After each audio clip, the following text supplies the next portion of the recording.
Hey everyone, Meinke here from MLive.com, joined by Justin Rogers. Bit of news today from Jim Caldwell. Joseph Fauria suffered a non-football injury. It's an ankle injury. He's going to have an MRI, and his status for Sunday is uncertain.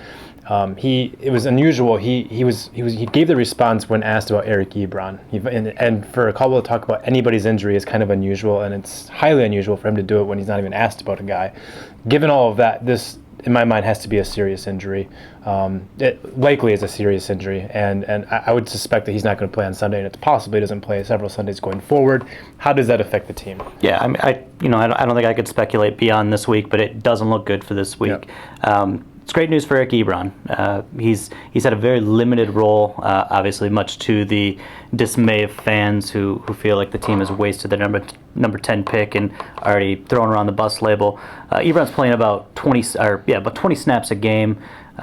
Fauria's averaged about 30, so he's going to pick up the lion's share of those snaps going into this contest. And what people don't realize is Stafford's looking Ebron's way quite a bit in terms of how often he's running routes. Stafford's throwing the ball his way about 1 out of every 7 passes. So, with Ebron playing more, he could see something like 5 to 7 targets in this game against the Jets. He's got only 3 catches for 38 yards, and I think his usage has been below what most of us expected it would be. It's about 32%. I looked at it. It's about 32% of the snaps he's been playing through the early going.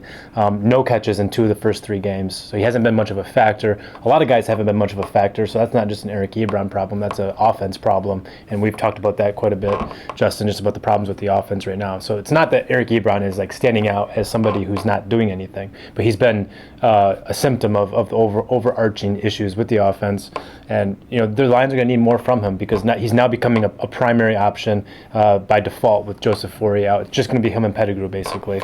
And they'll probably sign somebody to provide depth, but they're probably not going to be a factor in the passing game.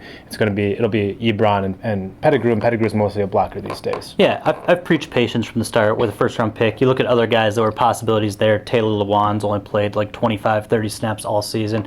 Darqueze Dennard's barely seen the field.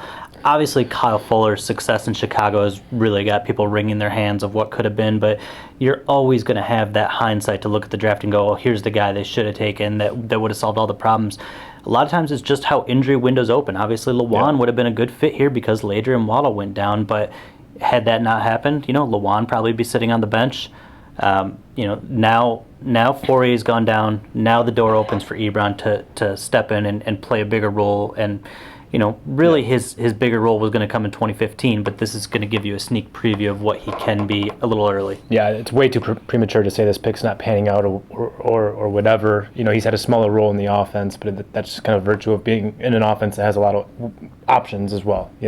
And so I think that the patience is fine, but at some point this guy's got to start producing more, and that time is apparently now, given that we both expect Joseph Fauria to not only miss the Jets game, but I think for his status to be uncertain going forward, Ebron's going to have to step up. He's going to have to age fast.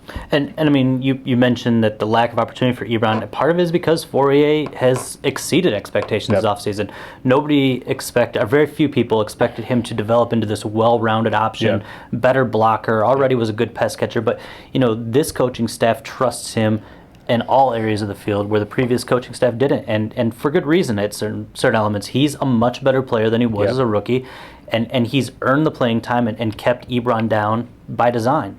So this opens the door for Ebron to fill in. Joe Lombardi today said Ebron is blocked much better than he anticipated, much better than probably fans anticipated. So Ebron's going to be on the field through not just a certain segment. He'll be on the field for all given plays.